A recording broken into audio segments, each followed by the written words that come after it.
I spent all day trawling through messages, one after the other. And I've spent the last 15 years talking with suicidal men in particular. And some of these messages are frightening me. They really are. I would dearly hope that somebody is monitoring the suicide rate in these draconian lockdowns and situations we're being forced into. It's really sad to see that there's a small part of Australia who are high-fiving about their freedoms now. They've taken it for the team and all that sort of stuff, and everyone else is an idiot. They're talking about colleagues, especially in my industry, that are about to lose their careers completely, who are so dedicated to the fact that they want to make sure their body is looked after. And I'm going to do a video about that this week. There's so much going on in aviation at the moment that's horrible. But I am totally and utterly perplexed at the number of people who are reaching out, and I can't reach them, and I can't put them in touch with anybody because the system is just completely shut down. And it's criminal. You know what? It is absolutely criminal. And Daniel Andrews, you've got a lot of questions to answer, my friend. You have a lot of questions to answer. You are behaving in a way that's absolutely horrific to the people in Victoria. And the Prime Minister also. This is going down on your watch. I believe you preached a sermon once in a mega church somewhere where you said to the people that you felt you were ordained by God to be Prime Minister.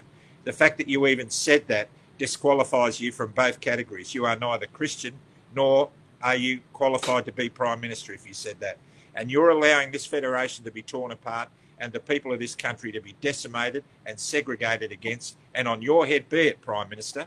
On your head be it. But what I want to say to these people who are contemplating this right now on a positive note, there is a light at the end of this tunnel.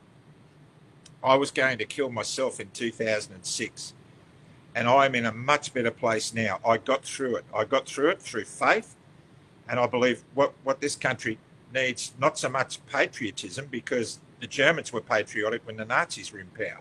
What we need is spirit. And for me, it's Holy Spirit. This country needs to come back to God in some way. We need to come back to something other than ourselves.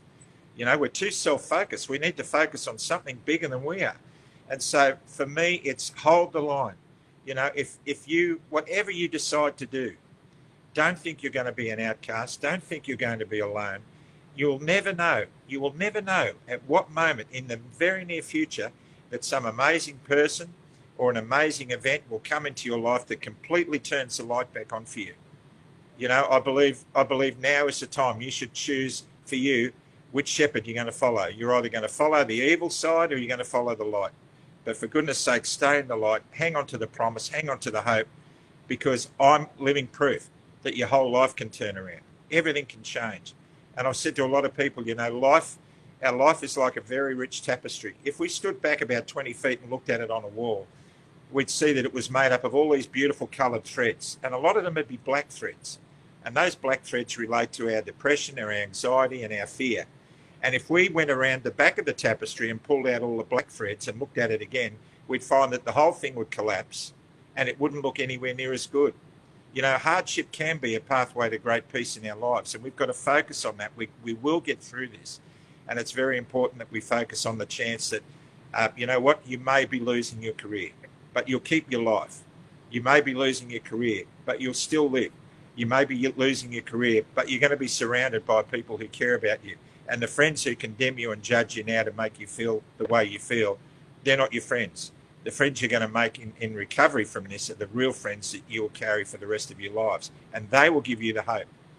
So the antidote, the vaccine for the fear epidemic that we have at the moment, driven by media and government and bureaucrats, the antidote for that fear is hope.